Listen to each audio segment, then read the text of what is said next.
오늘 함께 볼 내용은 지금 제가 상담 중인 ASD 6살 아이 케이스인데요. 약 5번의 상담을 거치며 이 아이에게서 무엇이 어떻게 달라졌는지를 영역별로 따라가 보겠습니다. 이 아이의 말은 단어를 나열하는 수준이었습니다. 물놀이를 가고 싶을 때도 그냥 물놀이, 물놀이. 그리고 유치원에서 거의 매일 이유 없이 우는 멜트다운이 있었습니다. 그런데 몇 달 뒤 다친 할머니에게 달려가 할머니 괜찮아? 하고 물었습니다.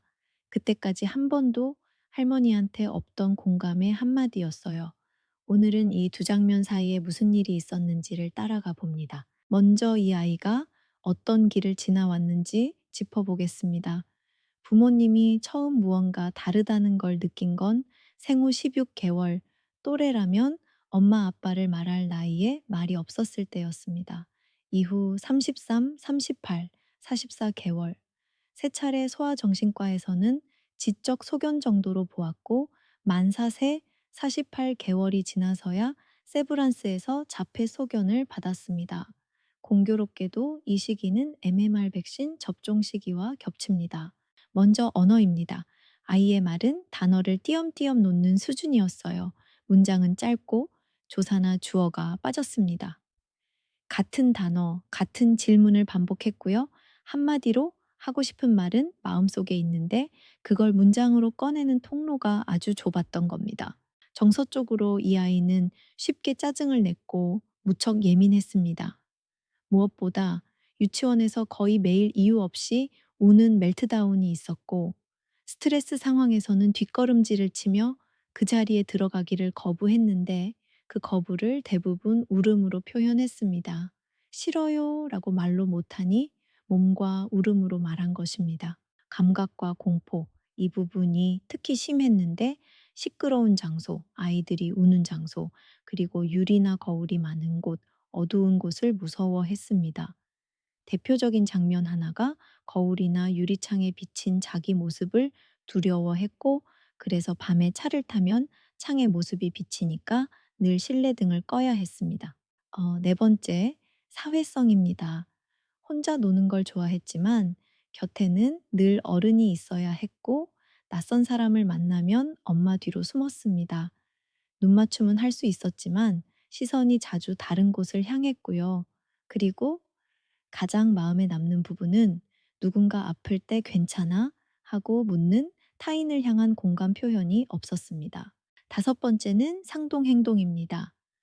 충전기나 고무장갑, 끈 달린 장난감을 흔들면서 왔다 갔다 하는 행동을 반복했고, 독특한 점은 왼손 손가락 사이사이에 장난감을 여러 개 끼워서 들고 다녔습니다. 주요 신체 증상 중에 하나는 변비인데 대변은 변비가 있어서 주 한두 번 딱딱한 편이었고요. 흥미로운 점은 열이 날 때 소변을 보고 나면 열이 떨어지는 패턴이 있었습니다. 피부는 생후 50일부터 아토피가 있었고 입술이 자주 갈라졌어요. 잠은 잘 자는 편이었지만 잠들 때 꼭 엄마 아빠 귀를 만지며 다리를 밀착해야 안정이 됐습니다. 이 아이는 순하고 애교가 많고 친구들 활동에 관심은 있었지만 먼저 다가가는 상황은 없었고요. 엄마 아빠와 장난칠 때는 잘 웃고 동물을 좋아했어요. 텐의 배경도 짚자면 계획되지 않은 임신에 어머니의 스트레스가 극심했고 출산도 급박해 출혈이 많았습니다. 동종요법은 이런 출발점의 이야기도 아이를 이해하는 한 조각으로 봅니다. 정리하면 언어는 단어 나열, 정서는 거의 매일의 울음, 멜트다운, 감각은 거울과 소리에 대한 공포, 공중 화장실 공포, 샤워실 공포, 터널 공포가 있었고요. 사회성은 아직 없는 공감 표현, 여기에 상동 행동과 변비, 아토피, 손톱, 물어뜯기 등등이 있었습니다. 변화는 바로 이 출발점과 나란히 놓일 때 또렷해집니다. 자, 그럼 5번의 상담 후 무엇이 달라졌을까요? 지금부터는 영역별로 전과 후를 비교해 보겠습니다. 가장 극적이었던 영역, 언어부터입니다.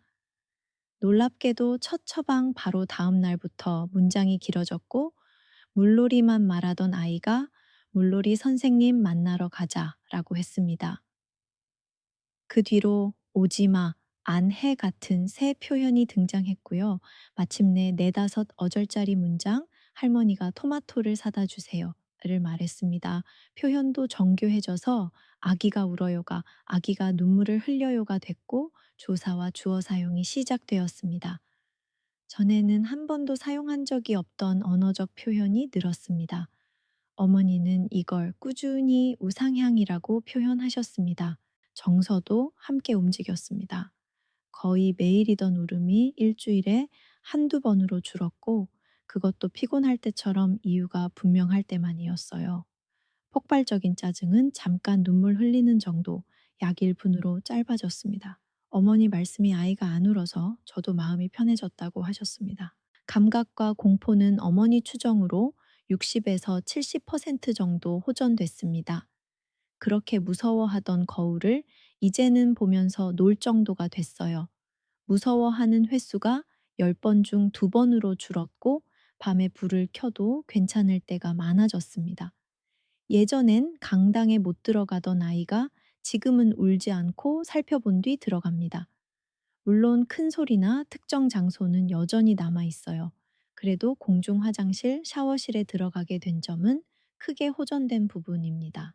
그리고 호전된 부분의 하나는 그렇게 싫어하던 소근육 활동인데 할머니를 위해 자발적으로 목걸이를 만들었습니다. 남을 위한 행동은 이제껏 한 번도 없던 일이었어요. 그리고 다친 할머니에게 달려가 괜찮아? 하고 물었습니다. 타인을 향한 공감 표현이 처음 나온 순간이었죠. 친구 인사에 스스로 안녕 하고 답하기도 했고요. 다만 학교나 완전히 낯선 사람에게는 아직 변화가 작습니다.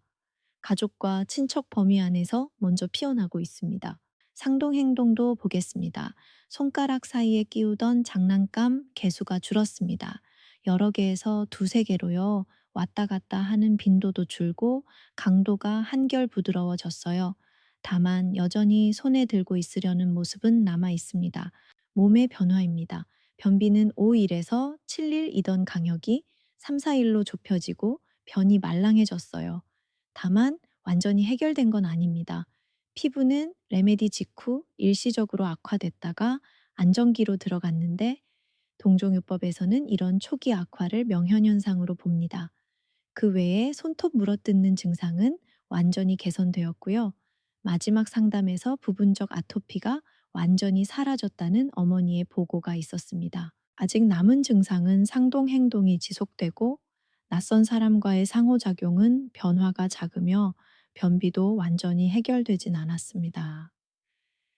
그래도 5번의 상담, 즉 한 달에 한 번으로 언어와 공포 부분에 뚜렷한 증상 개선이 있었으며 저는 개인적으로 이 케이스는 자폐 스펙트럼 레벨 2 중등도에 해당하는 케이스로 적어도 앞으로 1년에서 2년 정도의 기간을 두고 치료하면 아주 좋아질 케이스로 보고 있습니다.